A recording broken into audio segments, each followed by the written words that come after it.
True love was this couple's greatest blessing. This man would love this woman and would have done anything in the world for her. Even after years of marriage, the couple acted like two teenagers in love. He was a loving pastor. She was a good-hearted person, and they were successful in what they was doing. Until a mysterious assailant puts an end to this minister's days in the pulpit. People in the congregation were appalled. He had no enemies. This is the man of God. Who would want to kill him? For what motive? In a case where nothing is what it seems, detectives must uncover a hidden trail of money, lust, and lies, leading to 2 decades of secrets drenched in blood.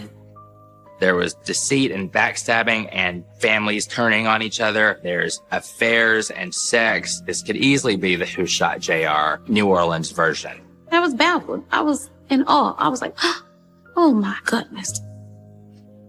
April 12, 2006, 11:30 p.m.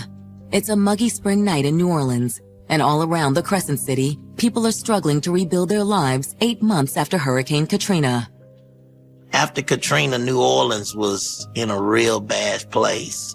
You don't have services to meet your basic needs. Most of your population has been damaged and traumatized, and everyone's angry. But in a city already awash in pain, tragedy is about to strike again. Ernest!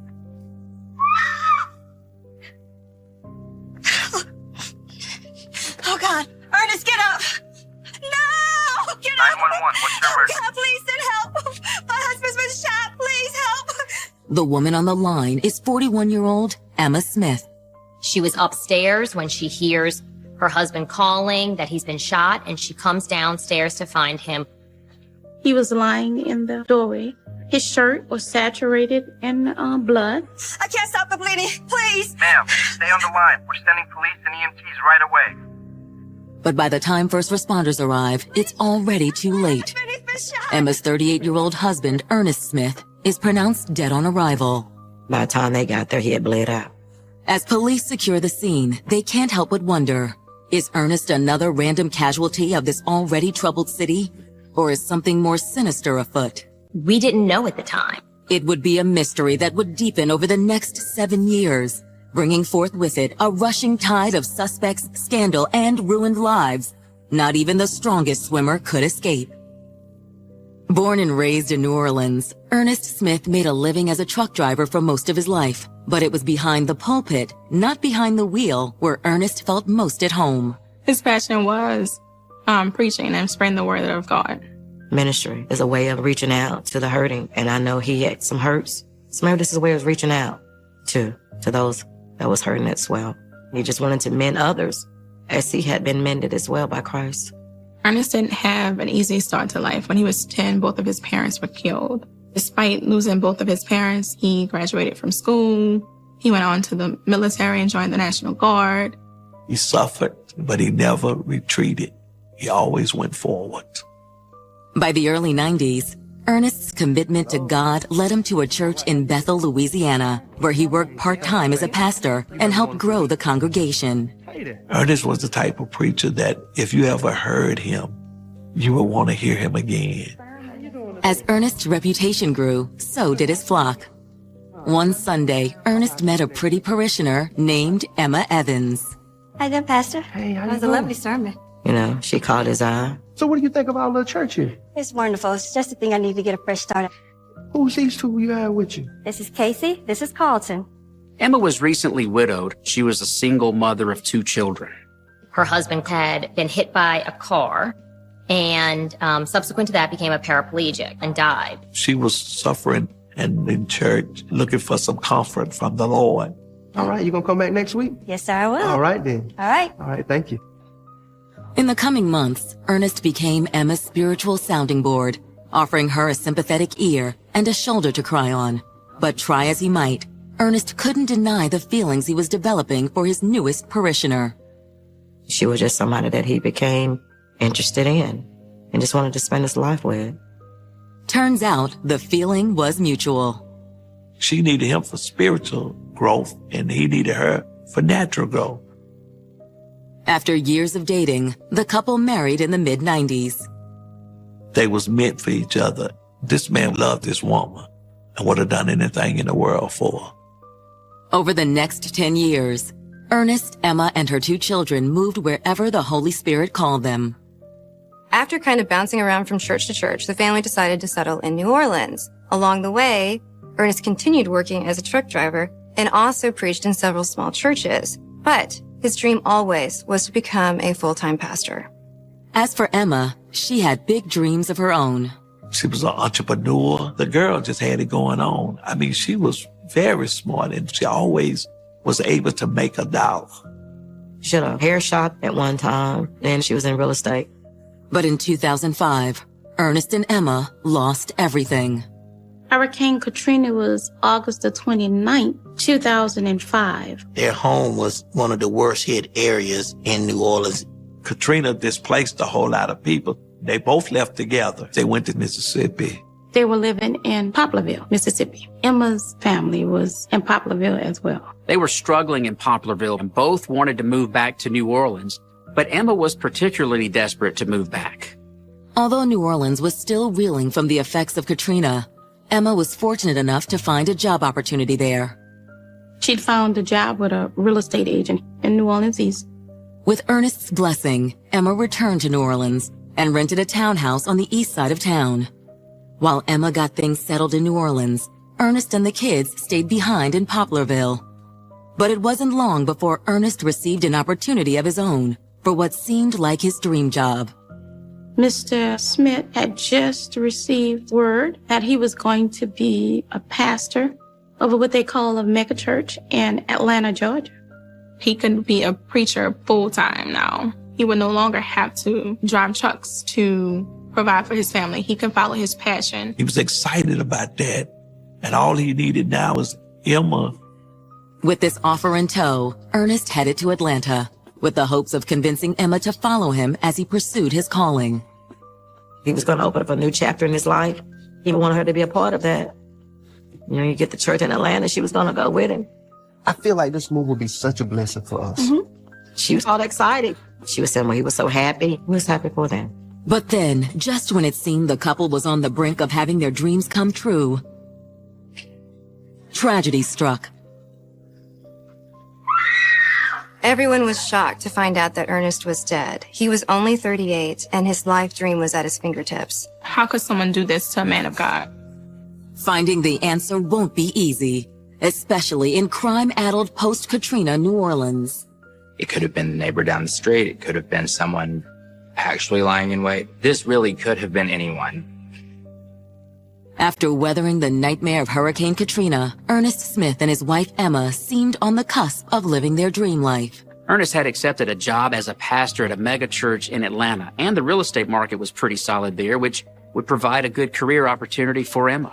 This was Ernest's dream. Then, on the night of April 12, 2006, just weeks before the family's anticipated move, the unthinkable happens. Police officers found Ernest in the hallway, dead of their New Orleans townhome. He was shot. There was blood in the area where Mr. Smith lay. It's just gruesome. For Emma, this is the second husband that she had lost in a tragic accident. It was clear that this was almost more than she could bear. We were home and got a phone call, and she was screaming and hollering and was saying Ernest was gone. She wanted to know who killed my husband. Detectives on the scene promise Emma they'll find Ernest's killer. But to do so, they'll need her help. Hi, Emma. Listen, I know this is tough, but we need to ask you a couple questions. Though still in shock, Emma manages to pace police through the events leading up to the shooting. She tells police that Ernest left their home about 8:30 that evening to attend a local bike night with his friend, Donald Williams. Hey, babe, I'm about to go. Donald's here. Ernest Smith had recently purchased his first motorcycle. Bike night was a night where people who are motorcycle enthusiasts would showcase their bikes. Hey, what's up, E? What's up, boss? Ready for a night out? You know it. Let's go. Emma explains that she had been suffering from a toothache, so shortly after Ernest left to go to the rally, she turned in for the night. Let's get out of here, babe. Let's go. She took some over-the-counter medication, and she was asleep. I was waking by a loud bang. Then I heard Ernest yell out he'd been shot. She thought it was a car that backfired. But Emma quickly realizes that something terrible is going on. Ernest? Oh, God! According to Emma, at that point she raced downstairs, where she discovered Ernest in a blood-soaked heap. Hello? Miss Emma immediately dialed 911 to report the incident. Now, when you found Ernest, did you see anybody else inside the house or outside? No, sir. Okay. When she gets down there, that there's nobody there, there's no car there or anything of that nature. Do you know anyone that would want to hurt your husband? Ernest? No, everyone loved him. All right, well, if you can think about anyone, please let us know. As detectives finish up with Emma, CSIs collect physical evidence that seems to corroborate her version of events. 2 9mm spent shell casings were found outside of the doorway. Well, looks to me like you first got hit here, We see the blood spatter begin in the grassy area outside of the door. and then you must have just stumbled inside. And there's blood spatter leading up to the stairway where he collapses. There did not appear to be any foot marks, any track marks all around the body. Detectives speculate that the trigger man shot Ernest from a distance that was close enough to leave a high amount of blood spatter, but not so close as to leave any bloody footprints behind. But who would have targeted Ernest? To detectives, the obvious motive is theft. After Katrina, there was a lot of stealing going on and robberies. Certainly, if you have a flashy new motorcycle, that's an opportunity for crime. He could have been followed from bike night, or his attacker was in fact casing the area and laid in wait. That could easily have gotten out of hand. Except there's one problem with this theory. His bike was still there, so it seemed pretty clear that was not any motive. As police ponder their next move, a car pulls up outside the couple's townhouse. The driver identifies himself as Ernest's friend, Donald Williams. Officer, I got this. He said he was called on the telephone by Emma Smith, who advised him that Ernest had been shot. I couldn't believe it. I was just with him. Is that so? He said he had brought Ernest Smith back from bike night sometime around 10:30, and they're standing outside of the apartment complex, just sort of talking. So how long exactly would you say you were out here for? About an hour. So about 11:30? Yeah, I guess. Yeah. That's literally just moments before Ernest was shot and Emma called 911. In our eyes, the last person to have seen Mr. Smith alive is a suspect. Mr. Williams, have you and Ernest gotten in any argument recently? Wait, you don't think I had something to do with this, do you? Donald is confused as to why the police would think that he is a suspect, and he is genuinely distraught. But maybe that's an act. Maybe he left the scene to get rid of the gun and clean up. Maybe coming back was a cover. As investigators continue to question Donald, patrol officers search the area for other possible leads. But in a neighborhood still feeling the effects of Katrina, eyewitnesses are few and far between. Normally you would have people canvassing the area, asking if anybody had seen someone who didn't belong in the neighborhood or heard about anyone having beef with Ernest, but there was no one to canvass. This area that they were living in was almost totally vacant. There are no surveillance cameras or whatnot in that neighborhood. It was almost an ideal setting for someone to plan a murder. It's been 4 hours since 38-year-old pastor Ernest Smith was gunned down on the steps of his New Orleans townhouse. But in the barren post-Katrina neighborhood where the shooting took place, police are having trouble digging up leads. There were no witnesses as to what could have happened. His wife, Emma, who found him, said she had seen nothing. There were no signs that it was a home invasion. They knew it wasn't a burglary. Nothing had been taken from the house. The perpetrator didn't even go in the house. They simply shot Ernest and fled. This appeared to have been something personal. This was an intentional murder that was targeting Ernest Smith for a reason that we didn't know at the time. Law enforcement typically begins an investigation by looking into the victim's spouse and whoever was last seen with him. In this case, it was his wife, Emma, and his friend, Donald. Donald Williams was with Ernest moments before Ernest was shot, but he returned to the scene only when Emma had told him what had happened, and he genuinely seemed distraught. I just don't think they had any reason to suspect him other than his presence at the scene. As day breaks, with no other witnesses, investigators reach out to Ernest and Emma's friends and family to learn more about the couple's relationship. They look like the perfect couple. Nobody was aware of any marital strife. By all accounts, they were a loving couple who put God at the forefront of their relationship. Emma was absolutely devastated to lose Ernest. She was a grieving widow. She's suffering. Everybody, really sympathized with her loss. With both Emma and Donald Williams seeming like implausible suspects, investigators wonder, is it possible there was someone else in Ernest's life who might want to harm him? But that angle proves to be a dead end as well. I didn't know him to have any enemies. He was a true man of God. With no viable suspects and no apparent motive, the case goes cold and takes a back burner to the hundreds of other cases inundating New Orleans law enforcement.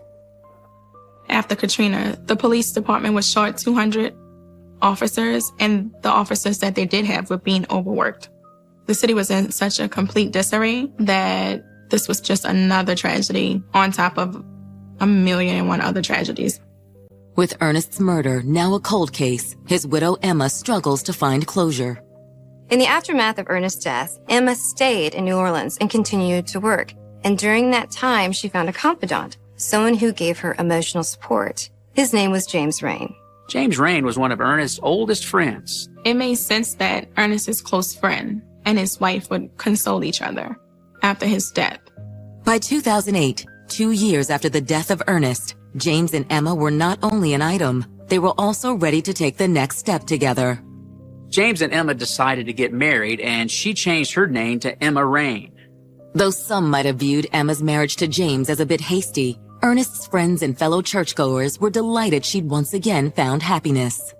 You can't tell folks how long to grieve. So I thought it was all right. They got married. I was happy for her.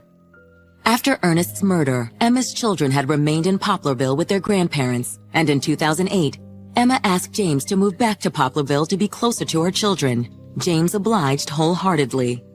They were happy, they were in love, and they were very successful.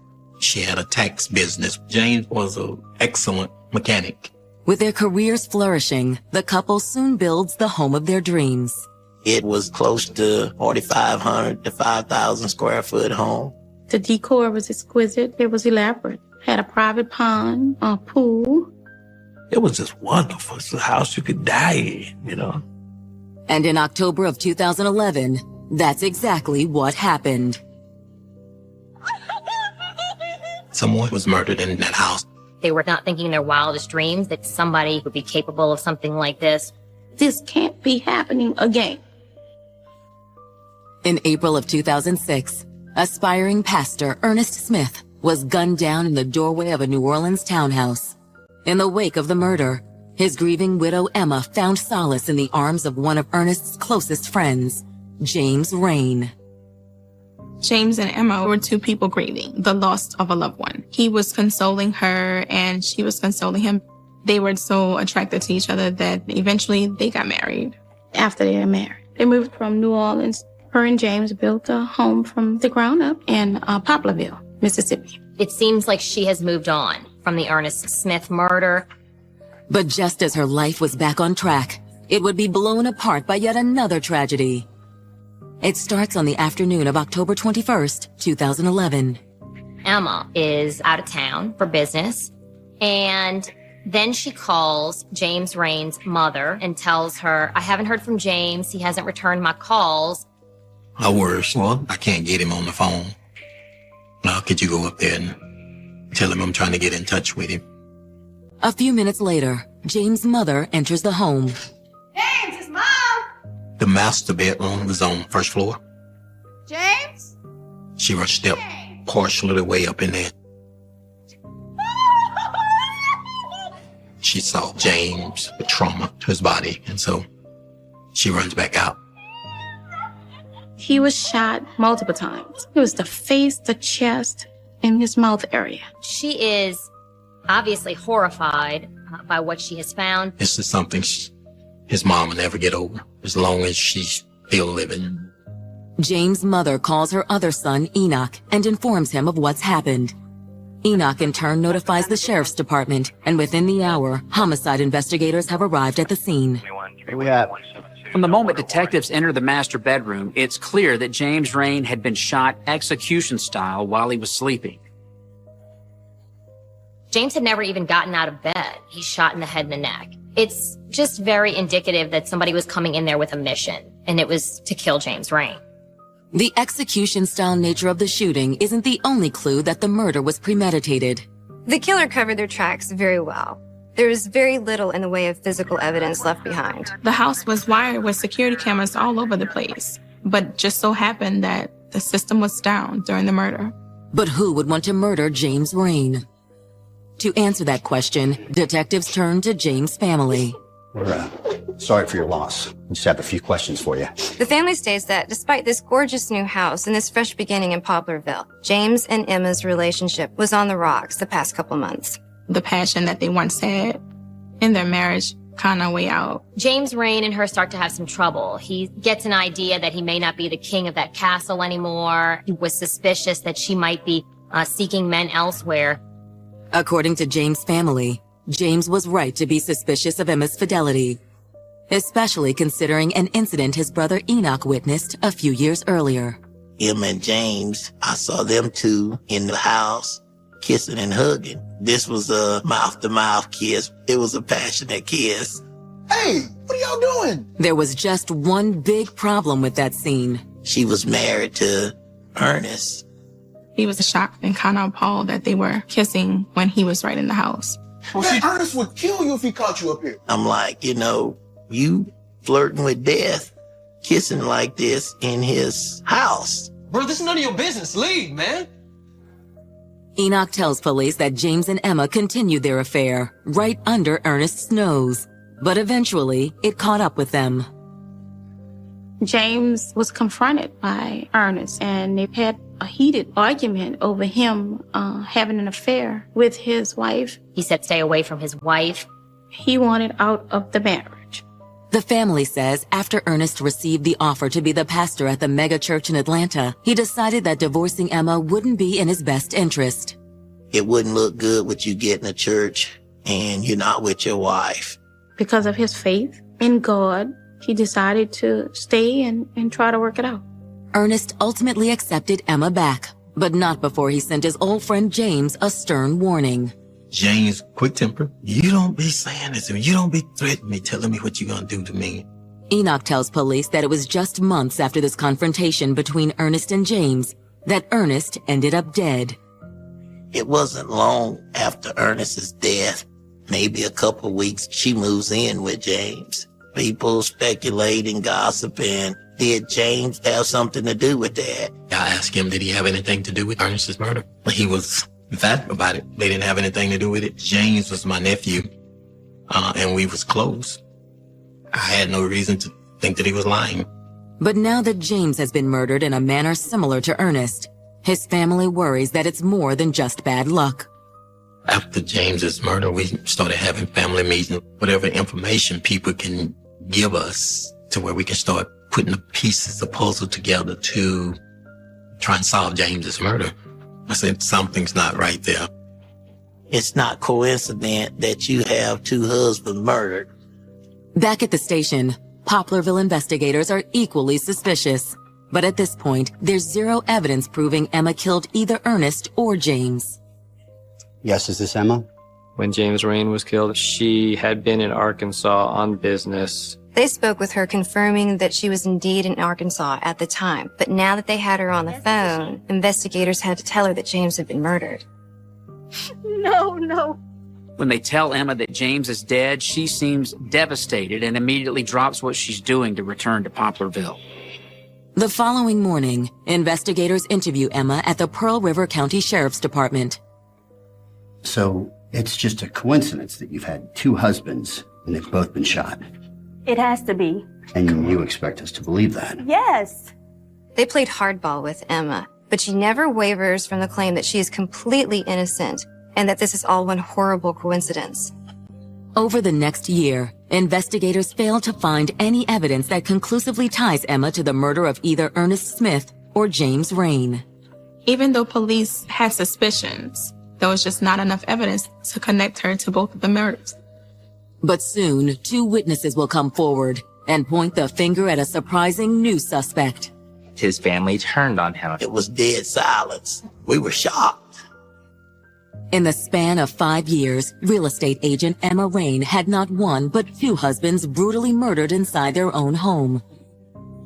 With both men gunned down in similar fashions, investigators wonder if the 2 murders are more than mere coincidence. But there's zero physical evidence linking Emma to either crime. Just as Ernest's case, James Rain's case eventually grows cold. But then in March 2012, a call comes in to a New Orleans cold case unit. Detective Chambers. It's James Rain's brother, Enoch Rain. Enoch specifically asked for the cold case detective to send to Chambers. Enoch tells Detective Chambers he had recently seen her on a television program profiling cold cases and called her number. I catch Louisiana local news program where they're talking about a cold case, and Miss Chambers, she's pretty good with what she do for cold cases. Turns out the information that Enoch has to share isn't about his brother's case in Mississippi. I said, we got some information into Ernest Smith murder. Later that afternoon, Detective Chambers sits down with Enoch and his Uncle William at her office. How did you come across this information? Well, we were actually looking into the murder of my brother, James Rain. According to Enoch, not long after James' funeral in 2011, he and William sought out his 27-year-old adopted brother, Alfred Everett. Alfred was adopted by James' mother at, I think around 13 years old. His mother had passed. James was still around the house when he came in, so they just spent a lot of time together. He looked up to James. They was real close. If anybody might have some insight into James's murder, it would be Alfred. So according to Enoch, he and William decided to ask Alfred if he had any idea who might want to harm their brother. What's up, man? What's up, nephew? Oh, what's up, huh? Glad you could come through. Yeah, man. we're looking up. We're looking up. Man, what you think about all this stuff going on with Emma? What you mean? Man, you know what I mean. First Ernest gets shot in New Orleans, now James, and that's not a coincidence. And that's when Alfred just breaks down. He started getting nervous and shaking, and he started crying. What's going on? Alfred Everett informs them basically that he has something to tell them. It was me, man. I killed Ernest. You did what? He confessed to murdering Ernest. He was the shooter. We were sitting in the car, and it was dead silence. We were shocked. According to Enoch, as he and William sat in rapt attention, Alfred told them how the murder of Ernest Smith went down. He said he stood around the set of townhouses for 2 or 3 hours, waiting. Finally, Ernest gets home and he's talking to his friend, and they keep talking and talking. He said it seemed like they were going to be talking all night. He waited, he kept waiting. He says that he was getting nervous at this point, wondering how long this was going to take. Then he sees the friend leave, and he sees Ernest Smith begin walking toward his door. He runs up. He shoots him twice with a 9mm, watches him stumble toward the door, and then he gets in his car and flees. He told me and William he threw the gun in Lake Pontchartrain. Taken aback by what they've heard, Enoch and William asked Alfred why he would shoot such a nice, hardworking man like Ernest Smith. Alfred's answer floored them completely. He told us James and Emma hired him to murder Ernest. James and Emma had been carrying on this illicit affair and wanted Ernest out of the picture. Emma and James said they was going to give me $10,000. They was going to give me $10,000 off the insurance. Mr. Smith's insurance policy was the motivator, but Emma and James never gave him the money. All he ended up with was a couple of clunker cars. It took 2-3 minutes to grasp what was said. Him and James, both my 2 brothers, they done something that was just unheard of for our family. Enoch and I said, well, Alfred, you know you got to do the right thing. He told us, I'm going to do the right thing. This is exact words. I'm going to do the right thing.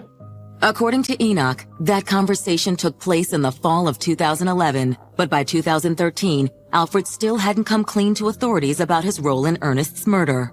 We was going to let him go to the authorities when he got his ducks in a row. So they took it upon themselves to come to New Orleans and notify myself.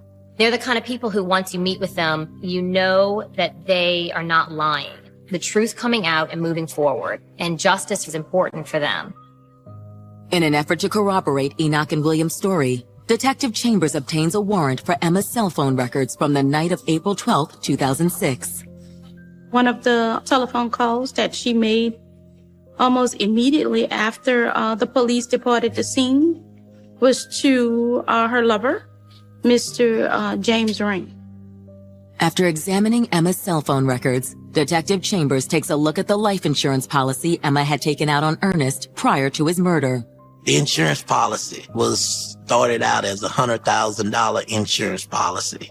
And then literally doubled from like 400 to 800,000 over the course of a couple months before his murder. She and James built this very lavish and mansion-like home in Poplarville from Ernest Smith's insurance money.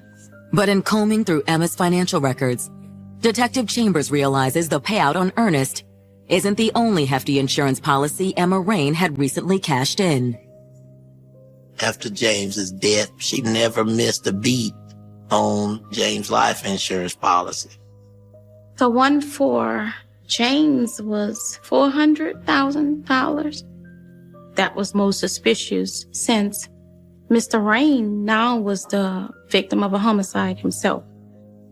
Examining the insurance records, Detective Chambers also discovers that shortly after James' murder, the dream home he and Emma built, with the cash from the policy on Ernest's life, mysteriously burned to the ground.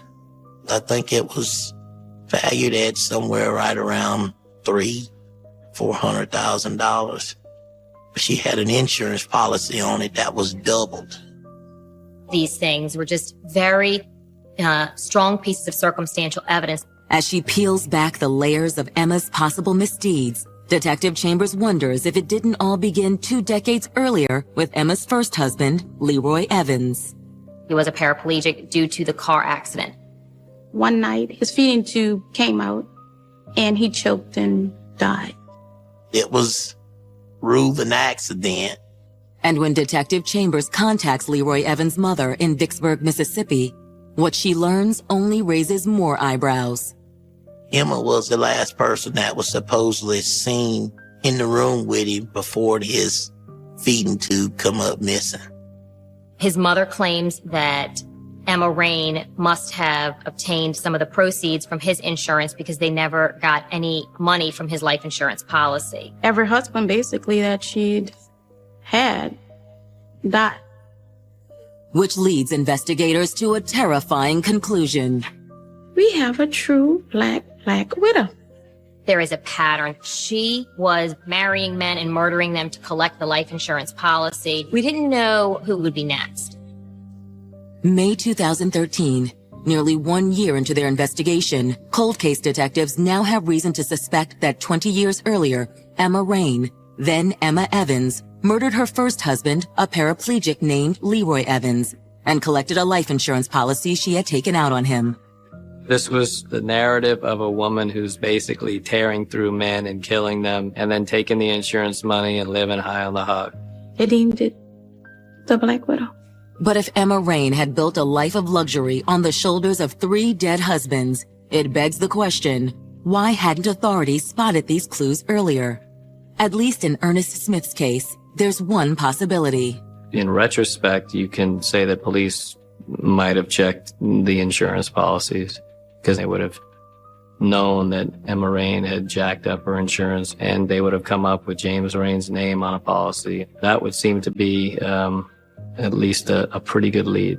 But it wouldn't be typical for law enforcement to start wondering if somebody was collecting on life insurance. Those things sort of fall into place after a suspect is developed. There was no indication that Emma Rain was involved. At this point in the case, police have tons of circumstantial evidence pointing to Emma as being the criminal mastermind of the murders of Ernest Smith and James Rain, if not Leroy Evans as well. Adding to the intrigue is the fact that James' brother Enoch has alleged that Emma enlisted their adoptive brother Alfred as the triggerman in Ernest's murder, which cleared the way for Emma to collect Ernest's life insurance policy before setting her sights on James. In order to get to Emma, they need to track down Alfred and get a confession, and they need to do it quickly before Emma Rain strikes again. On July 12, 2013, Investigators track down Alfred Everett at an oil pipeline in Texas where he'd been working and bring him into custody. Hello, Alfred. I spoke to him personally. He would not admit his involvement. However, I have never seen a man cry like that in my life. I knew it the moment that I came in contact with him. He was guilty. A month later, police catch up with Emma in Kansas City, Missouri, where this so-called Black Widow has apparently set her sights on a new target. She moved to Missouri with her new and fourth husband, Gregory Miller. It seemed like she was able to move on very quickly. She came to the office. I advised her for her rights. I said, well, do you want to know what this is about? And she said, yes, what is it about? I said, your husband. And she said, what husband? I told her, Mr. Smith, and she just said, oh. News of Emma's arrest quickly makes its way back to New Orleans. Friends and loved ones there are floored. I just couldn't believe this. This is impossible. She's a good person. The only bad thing they did say about her was that she was materialistic. Nothing that would lead them to believe that she would commit or conspire murder. But in the months that follow, Emma's well-crafted facade continues to crumble. I received a call from the IRS, the FBI, the ATF. They were investigating her for fraud. Emma was also being tried for tax evasion. She was giving people credits on their taxes, but she was also keeping the taxes of a lot of her constituents. She was stealing the money. This wasn't a successful entrepreneur. This was a career criminal who would do anything for money. Including taking out a life insurance policy on husband number 4. Though perhaps no one is more shocked by Emma's arrest than her new husband, Greg Miller. Emma had a $400,000 life insurance policy in place on her new husband, Gregory Miller. So it seems pretty clear that the Black Widow was ready to strike again. I really believe he was her next victim. Needless to say, when police informed husband number 4 of this fact, he immediately filed for divorce. As Alfred Everett's case moves to trial, his family feels torn. They still believe he needs to pay for his crime, but they also see him as yet another casualty of Emma Rain. The family was really torn at the fact that Alfred Everett would be going to jail possibly for the rest of his life. I really feel bad for Alfred. He was coerced as a young person into a web with Emma. But when prosecutors dangle the carrot of a possible deal, Alfred refuses to bite. He outright rejected any offers that we made to him, even to the point of not even agreeing to sit down and talk with us. We knew we had to proceed to trial against him with the charge of murder.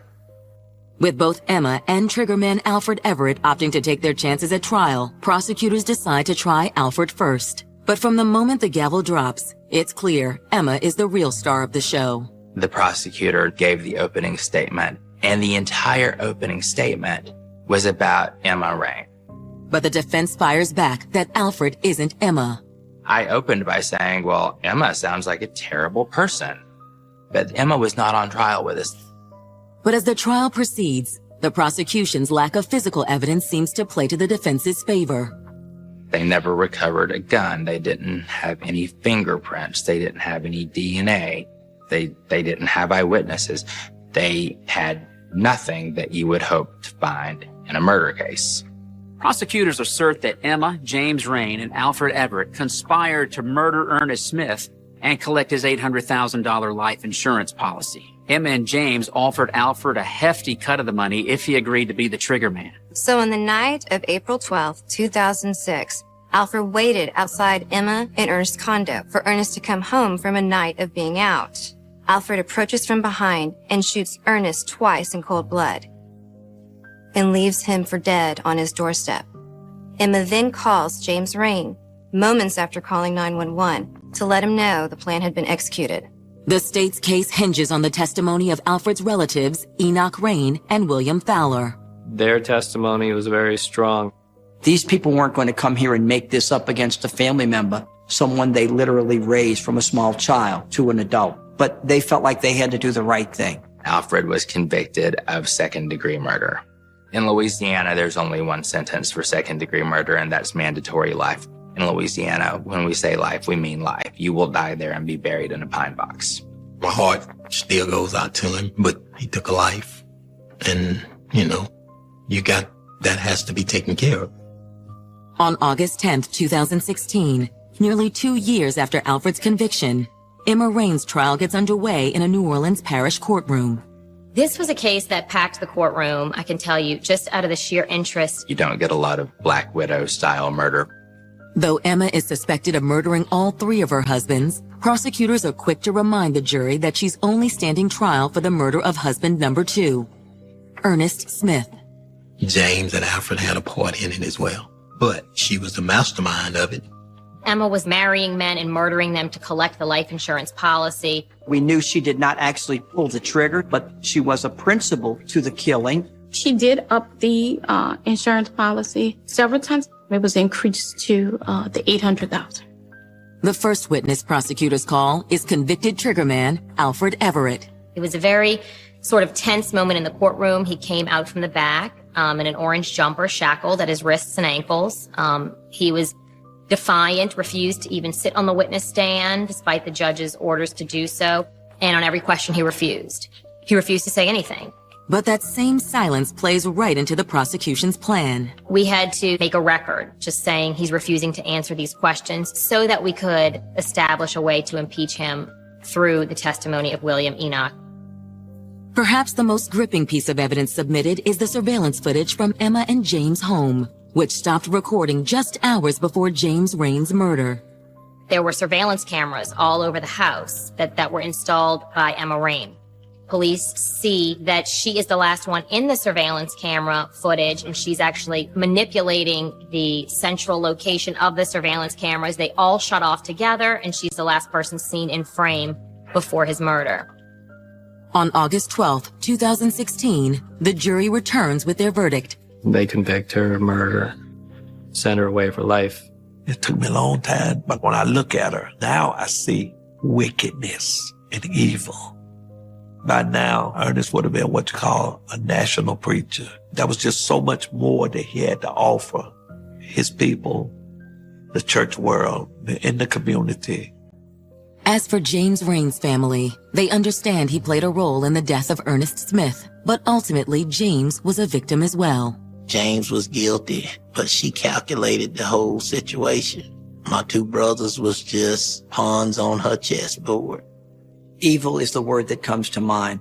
An extremely evil person who cares very, very little about the value of human life, who cares very little about human relationships, and who literally used people for her personal and selfish gain. A brilliant teen with a bright future is cut down in her prime. The way she left this earth, it wasn't supposed to be. It can't be real.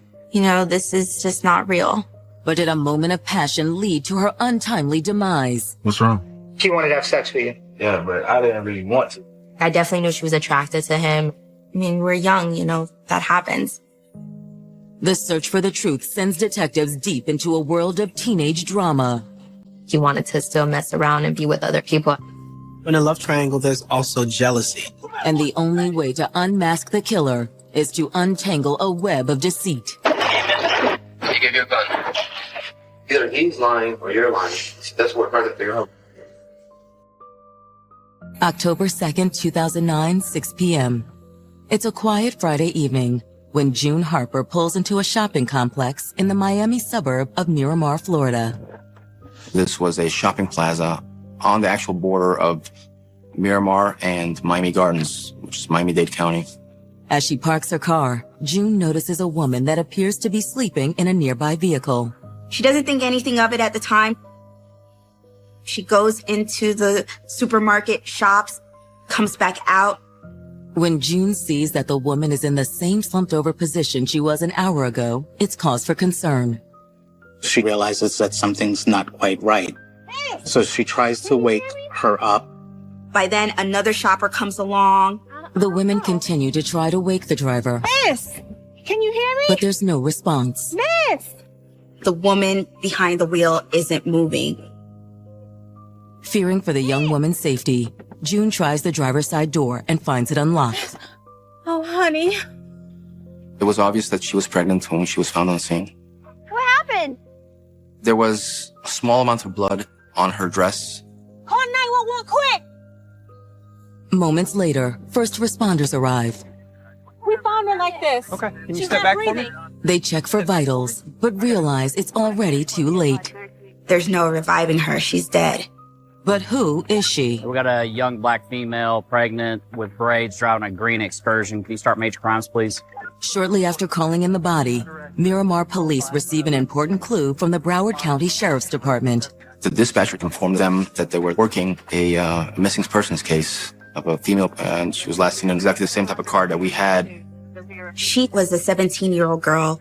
According to the missing persons report, the 17-year-old girl was 30 weeks pregnant. In the report, the missing girl is identified as Stephanie Rabsat.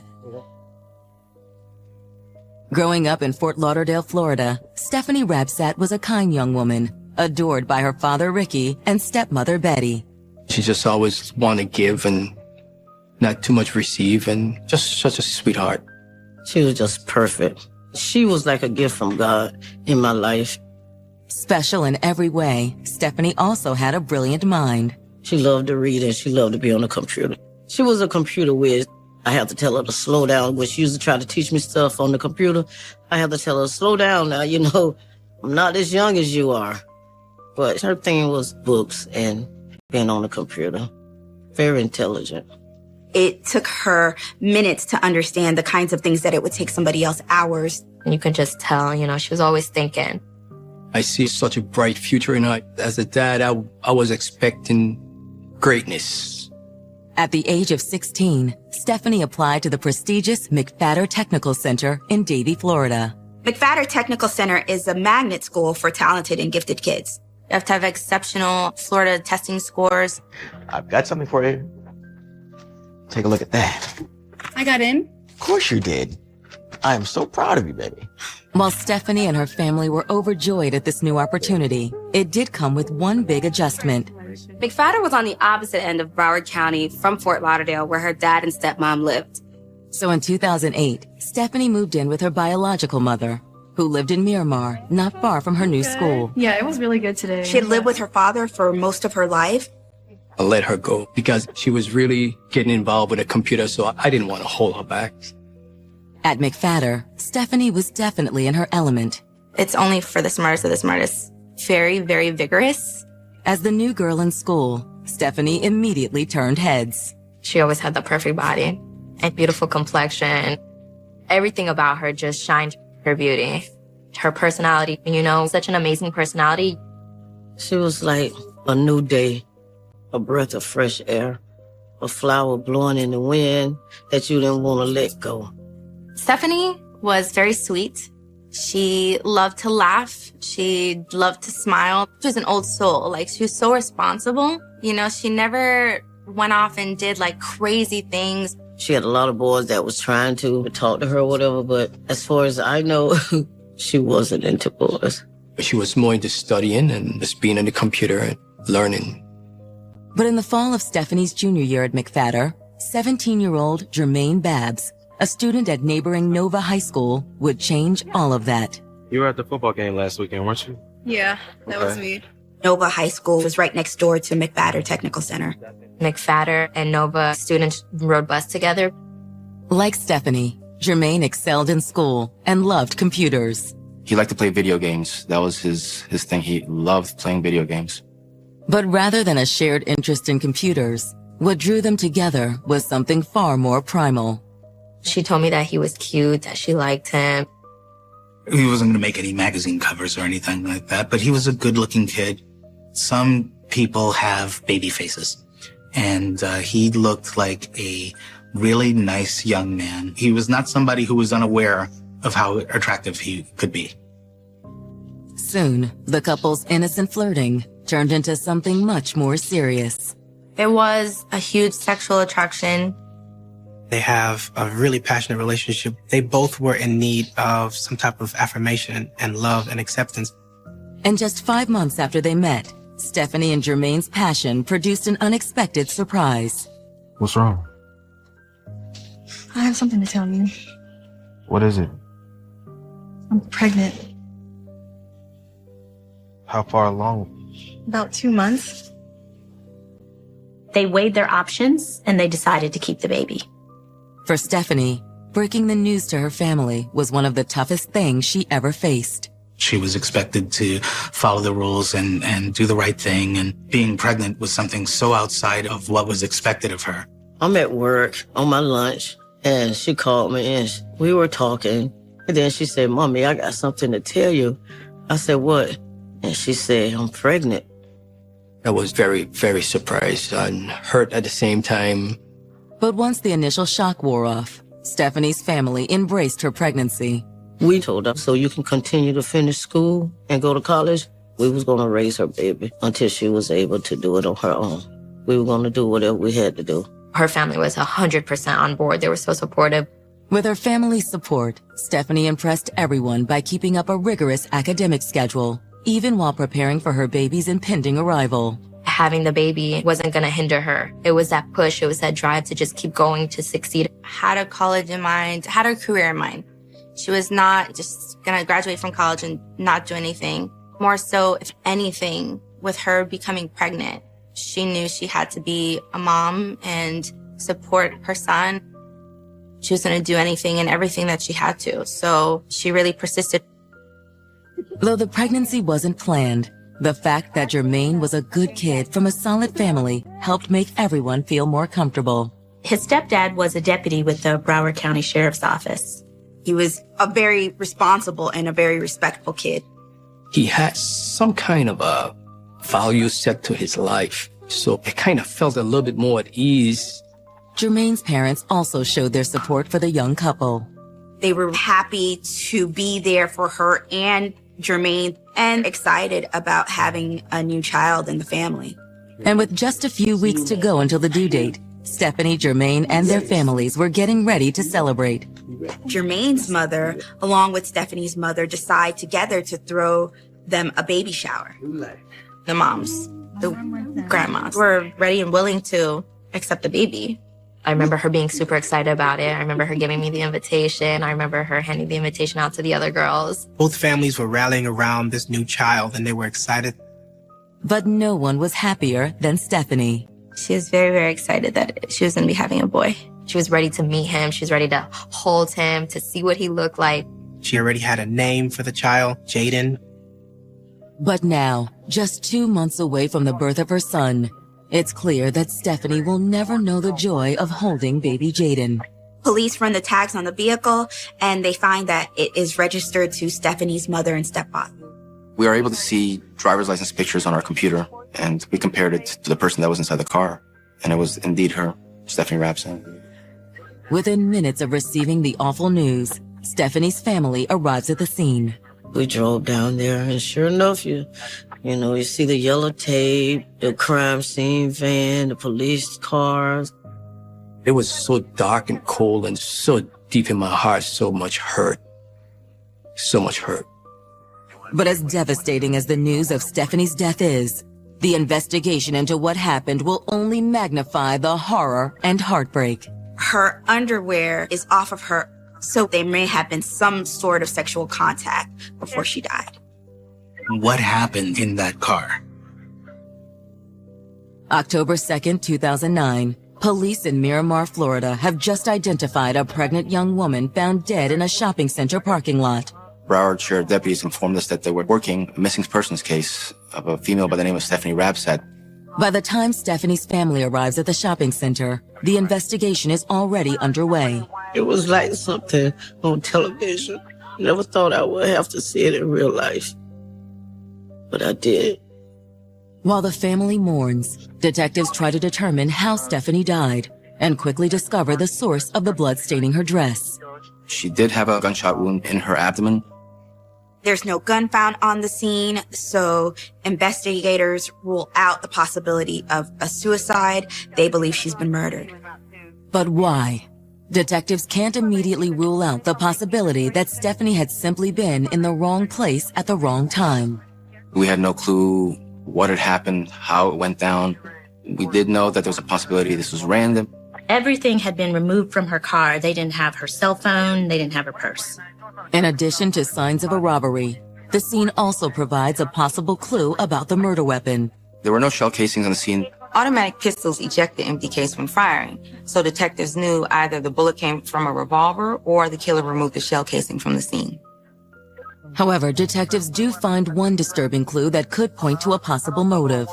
Her underwear is off of her and rolled up on the left side of the driver's seat. We thought that maybe it could have possibly been a rape. But for detectives, the location of the bullet wound is perhaps the most telling piece of evidence. She was shot in the stomach where she was pregnant. Was this a deliberate attempt to target her unborn child? Let's go see what the family knows. All right. Hoping to identify a suspect, detectives ask Stephanie's parents to come down to the station to make formal statements. The most difficult part of this case was seeing what the family was going through. Losing not only a loved one, but an unborn child as well. So it was a double whammy for them. And the shocks keep coming in the interview room, where detectives tell Stephanie's parents how she died. We do believe that Stephanie's death was a homicide. I could not believe that my daughter was shot. She didn't go to clubs. She didn't hang out in the streets. She was a good young lady. And for her to die the way she died, get shot, that didn't match her life. The way she lived and the type of person she was. The way she left this earth wasn't supposed to be. During the interview, Stephanie's biological mother, Katie, recounts how just 24 hours earlier, Stephanie inexplicably disappeared. When was the last time that y'all saw her? I got home late last night and her door was closed, so I just went to bed. But Friday morning, when Stephanie didn't get up for school, Katie realized something was wrong. Her mom opened the bedroom door, and there was no Stephanie. Stephanie had a reputation to be a good girl. This was not something that was regular for her to leave and not call or not report back. Katie tells detectives that she immediately began to panic. She's trying to remain calm, but she's not able to get in contact with her. Her mom called our phone at 7:01 a.m. Hey, Ricky, did Stephanie stay at your house last night? I figured, well, maybe she stayed with one of her girlfriends. Okay. All right, thanks. Stephanie's mom started calling around, but none of her friends had seen her since school on Thursday, the day before. McFadder faculty also confirmed Stephanie never showed up for classes that morning. She got so many certificates for perfect attendance. She didn't like missing school. Finally, just after school ended for the day, Stephanie's mother got in touch with Stephanie's boyfriend, Jermaine. Jermaine, thank God. Have you talked to Stephanie today? No, we hung out last night till about 10:30 or so. Didn't she come home? After that, Stephanie's mom felt like she was all out of options, so she called Stephanie's dad, and they all went to the police station to report her missing. And now that Stephanie has been killed, detectives have an obvious question. In cases like this, when there's a young victim and she's pregnant, oftentimes one of the first people they look to when they're trying to eliminate suspect is the child's father. Is Jermaine her baby's father? Yes. You think there's any way possible Jermaine might have had something to do with this? Jermaine? No, he's a good kid. Stephanie's mother had met him on multiple occasions, and he seemed like a good kid to her. He didn't have the type of personality or background that would really make a person capable of committing something like this. Is there anyone else that y'all can think of who would have wanted to hurt your daughter? No. She was a sweet girl. Everybody loves Stephanie. She's an amazing person. She never had an issue with anyone. She never fought. She never argued. For Stephanie's stepmother, Betty, it's a particularly hard blow. I had a son, Terrell. He was my only biological child. He was murdered in 2005. I raised Stephanie. She called me mommy. I called her my daughter. And I had her all her life. I'm losing my daughter. I couldn't believe it.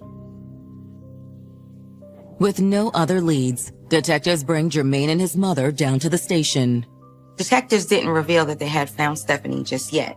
Instead, they let Jermaine and his family believe that she was still missing. When we're dealing with juveniles, depending on their age, we may and may not have their parents with us. In this case, we decided to have his mother in the room with us. It's then that detectives reveal Stephanie has been murdered. News that leaves Jermaine's mother, Sharon, stunned. Stephanie died. It was really a terrible moment. She was very upset because the whole family was looking forward to the birth of this child. Jermaine's reaction, on the other hand, is harder to read. When we informed him that Stephanie was dead and the baby was dead, his reaction to that was very quiet, to himself. His goal was to be strong after learning the news because he knew he needed to be strong. When asked what he'd done the night before, Jermaine says he had been hanging out with his friends Micah Jenkins and Donnie Mears. The night started off with Jermaine, Micah, and Donnie going to the football game at Miramar High School. After the football game, Jermaine is texting back and forth with Stephanie. Jermaine said that Donnie drove him home so that he could meet up with her. And at that time, Stephanie was already on her way down to see you. When she came into your house, did you guys hang out inside your room or anything? Nah, she picked me up. They went to a park, they parked the car, they were hanging out, and they did what boys and girls that age do. I know it's kind of weird because your mom's right here, but where she wanted to have sex with you. Yeah, but I didn't really want to. Jermaine explained that they did become intimate. However, they didn't have sex. What's wrong? It just doesn't feel right, with the baby and all. You just weren't feeling it at the time. Yeah, I wasn't into it. Was she mad? Mad? No. You okay? I'm fine. You guys get in an argument? No, we didn't never get in an argument. Jermaine denied having anything to do with what happened to Stephanie and said that she dropped him home and then she left. She didn't tell you where she was going? Like she's gonna go home or whatever. He said that she took him back home and that was the last time that he saw her. Jermaine explains that after Stephanie dropped him off at approximately 10:45 p.m., he walked the block to his friend Micah Jenkins' house. He told investigators that he was playing video games, that he was with a couple of friends. I fell asleep, and then I woke up to my mom and them calling me. Then that's when I went home. With nothing more to go on, detectives let Jermaine go. At this point, there was no reason to doubt his story, so detectives just needed to check up on his alibi. They start by calling Jermaine's friend, Micah Jenkins. Micah confirms that Jermaine was in fact playing video games with him at his house. Micah said Jermaine stayed there until he went home later that night and accounted for all of the time that Jermaine was apart from Stephanie until the time that he arrived back at his house. From speaking with witnesses at the scene, detectives know that Stephanie's time of death was sometime between midnight and 1 a.m. We had found another witness, an actual employee that had to go to work to collect her paycheck. She arrived there around midnight and left at around 1 and saw the car there. It hadn't moved since then. Since Micah Jenkins has confirmed that Jermaine was with him during that time frame, detectives have no choice but to cross him off the suspect list. It would seem that Jermaine could not have committed this offense.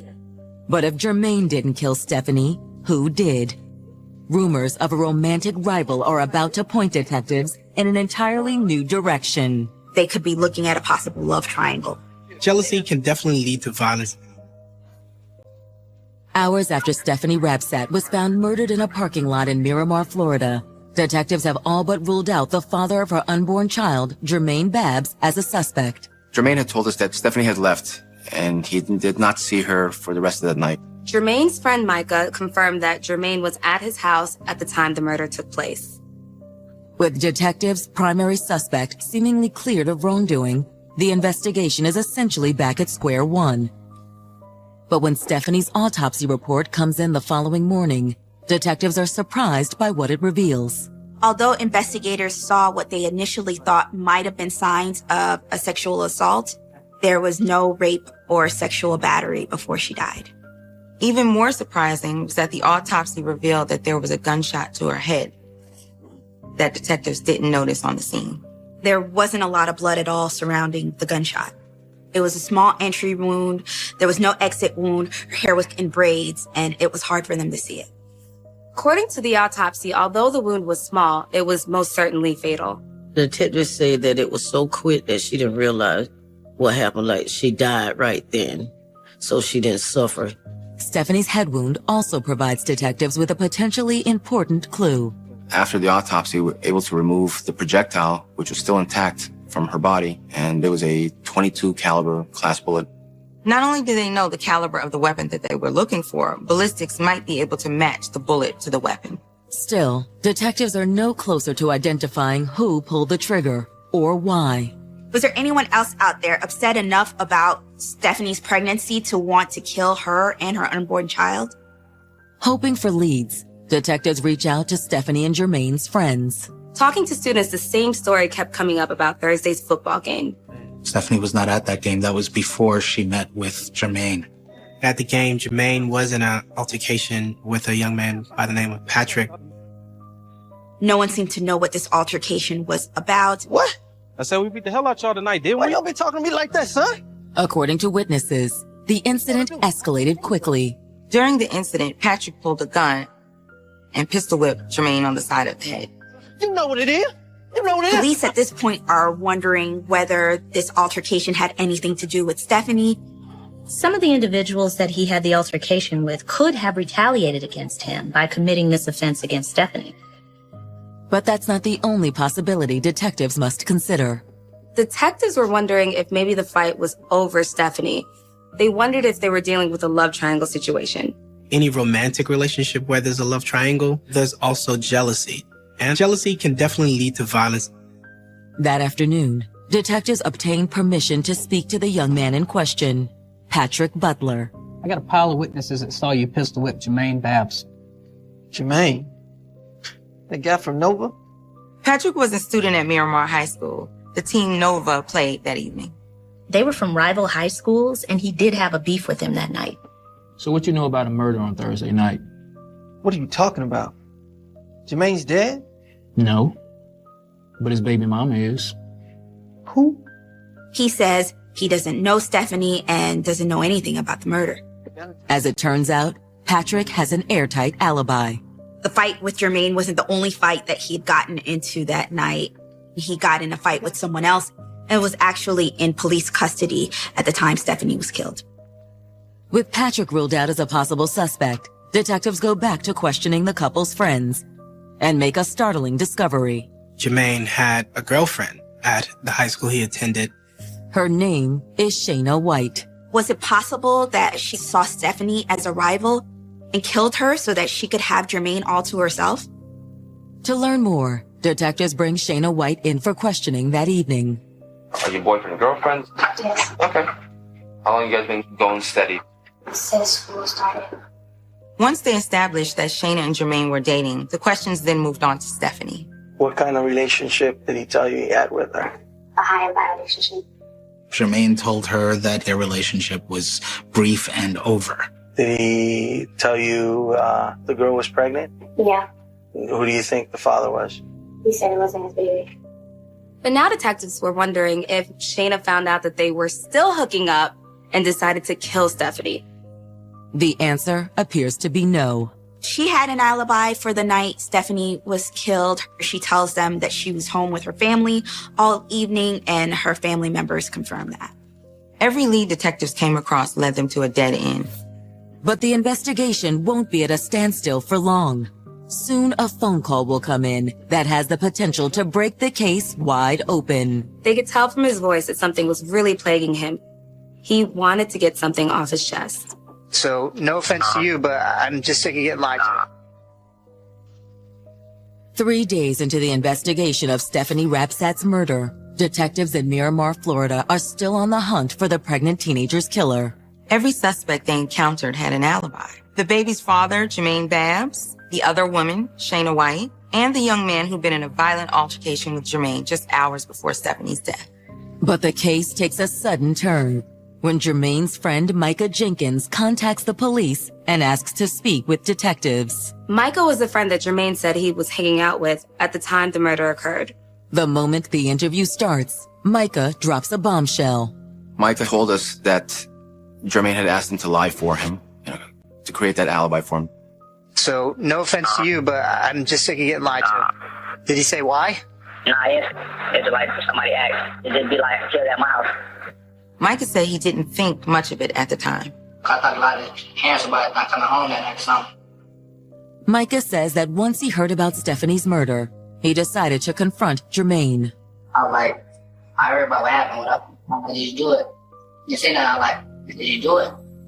Like, third time. Nah, man, I didn't do it. I was like, yeah, I'm gonna talk to you later. I'm alright. You think he's capable of something like this? It is hard. I don't believe it. But at the same time, it's possible. Anybody capable of anything. Does Micah's statement necessarily mean that Jermaine is the killer? That afternoon, detectives bring in Jermaine's other close friend, Donnie Mears, for questioning. Donnie was a friend that gave Jermaine the ride home after the game on the night of the murder. With Micah's story in their back pocket, detectives don't hesitate to lean on Donnie. By lying, you can get yourself in a jam. And I know no one wants to get involved, man. But you know what, man? She has a loving family. They were planning a baby shower for this girl. Now they're planning a funeral. Not for one person, but for two people. Feeling the heat, Donnie starts to talk. Detectives laid a heavy guilt trip on Donnie, and that led him to admit that around 12:30 he received a phone call from Jermaine. He had told us that he did receive a phone call from Jermaine asking to pick him up. It was like, oh, where you at? I see I'm almost, like, come get me. I need you to come get me. So I was like, all right, I had told him I just came from over there. According to Donnie, Jermaine was not at home where he had dropped him 2 hours earlier. I said, where you at? And he's like, oh, I'm at Swap Jaw or something over there. Swap Jaw? Yeah. Swap Jaw is a park in Miramar, very, very close to the crime scene. Donnie tells detectives that he picked Jermaine up near the park a little after 12:30 a.m. Donnie ended up picking him up about 6 blocks from where Stephanie's body was found. This is very important now. What did he tell you? He didn't tell me anything. I asked him, where are you coming from? And he was like, oh, from this chick house. So I was like, oh, okay. And then I just had my music blasted, and that was it, all the way to the house. Detectives aren't entirely sure they believe Donnie, though. What was the discussion in the car about? Was it anything relating to the incident that occurred that, what he might allegedly be guilty of? No. Is that for sure? Yes, that's sure. I'm sure. Donnie said he picked Jermaine up and took him home, and that there was very little conversation about what he was doing and why he was there. How did he seem? Did he seem nervous? What was your impression of him? He seemed like regular. I know. He was just sitting like this the whole time. Though Donnie's story doesn't exactly implicate Jermaine in the murder, it's still a significant breakthrough. Donnie's admission helps investigators put Jermaine near the scene of Stephanie's murder at the time she was killed. However, detectives sense that Donnie is still holding something back. Is there anything we haven't asked you that you think we should know about? Well, everything he's told me is the truth? Yeah. We're not going to have to come back tomorrow or the next day and ask you some more questions because we found out otherwise. He's the piece they need to get to the truth. There's no holding back. It's now or never. Everything just unraveled right there. October 5th, 2009. Detectives have just made a major breakthrough in solving the brutal murder of Stephanie Rabsat. Donnie Mears, a friend of Stephanie's boyfriend, Jermaine Babs, has placed Jermaine near the crime scene on the night of the shooting. Donnie tells police that he got a call from Jermaine asking him to pick him up about 6 blocks from where Stephanie's body was found. But is that all Donnie knows about Stephanie's murder? You got to be honest with us, man. Because by doing what you did and then covering it up, you actually helped them leave the scene. And that's when he gave us some more information. Oh, hell Come no. on, bro. I need you. That's going to be our potential murder weapon. Jermaine said that he had purchased the gun from a random individual. All right. He gave you the gun. What did he tell you? Just told me hold on to it. Did he give you any reason why? No, he gave me the reason. And what happened then? Donnie was not really comfortable with the idea of holding on to this gun, but he ultimately agrees to do it. Okay, describe this gun to me. I didn't get it a little bit. It was a handgun. It's a handgun? Okay, what pistol, revolver? Detectives' ears perked up at this point. All of the evidence at the crime scene pointed to a revolver as the murder weapon. Which leads to detectives' next question. Where is the gun now? Donnie, after knowing now that there's a murder, got scared. He thought he could potentially be holding the murder weapon. What did you do with it? He told us where the lake was and exactly where he threw the gun. Did you hear the gun fall in the water? Yes. So you heard splash? We had called up our dive team and said, listen, we have a potential murder weapon and we need you to dive and find it. As the dive team searches the lake, Stephanie's cousin comes forward with new claims that cast Jermaine's attitude about fatherhood in a very different light. Stephanie's cousin told us that he did not want her to have that baby. It was going to ruin his life. He wanted her to get an abortion, and she just refused, and he made it very clear that he didn't want any part of it. She persisted in having his family accept it and having her family know and have her family accept it. I mean, she really wanted this child, regardless of what he wanted. They're looking for somebody who has a problem with this baby being born. And the person who best fits that bill is Jermaine. Armed with this new information, detectives decide it's time to act. We actually went to his house and we told him that we needed to interview him again. And we took him back to the station and confront him with all this evidence. I'll be blunt with you, man. It doesn't look good for you. Since the dive team hadn't found it yet, detectives didn't confront him about the gun. But they did tell him that Micah and Donnie ratted him out about his alibi and the ride home after midnight. It's either he's lying or you're lying. That's what we're trying to figure out. He said that my friends are lying. I'll be honest with you, man. I think you did it. I think you killed Stephanie. No, I did not. No? Nothing to do with it? Nothing. No idea?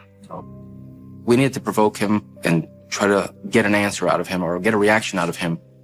And we got none.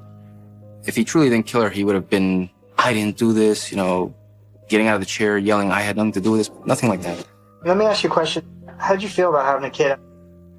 At first, I was like, man, I can't have no kid, man. Then a couple weeks later, I was like, no, you might as well just accept the junk because she's not going to do nothing about it. He had said, I don't want anything to do with this junk. And that's how he referred to the baby. To say he had misgivings is to put it extremely mildly. Does that bother you, that your baby's now not alive? Shit, like in a way, it's a sigh of relief. It couldn't happen at a better time, man. I wouldn't say that. It's a sigh of relief. This is a definite shock for me. Who gets relief from having their baby murdered, killed? At that point, we informed him that he was under arrest. He was charged with 2 counts of first-degree murder, one for Stephanie and one for the unborn child. In Florida, we can charge people with murder for killing an unborn child. The prosecutor has the discretion. If we know that the mother plans to have this baby and everybody knows the mother plans to have this baby and preparations are being made, there's a baby shower, there's all these different things going on with every intention of this baby being born, and the mother is killed, resulting in the death of that baby, this person deserves to be charged with murder of the baby, not just the mother. For Jermaine's family, the arrest comes as a shock. He had never gotten into trouble before, and his stepfather was a Broward County Sheriff's deputy. Everyone knew him as a good kid. No one anticipated that Jermaine would be the type of person who would commit this kind of crime. Stephanie's school friends are shocked too. Who would honestly expect that the father of the baby would murder her? Not only shoot her in the head, but shoot her in the belly. To me, that's proving how much you didn't want the baby. Like, what can honestly go through your minds at the end of the day? Why would you stoop to that level? Like, what makes you want to end that life? I was very thankful and relieved when he was arrested. We could move on towards the next phase, which was go to the court system and let justice prevail. As for Donnie Mears and Micah Jenkins, neither of them are charged with any crime, thanks in large part to their cooperation with detectives.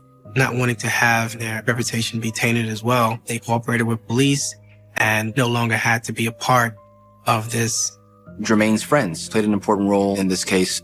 They played a role in developing the probable cause for his arrest. With Jermaine now behind bars, detectives focus on strengthening their case. At this point, they don't have any physical evidence.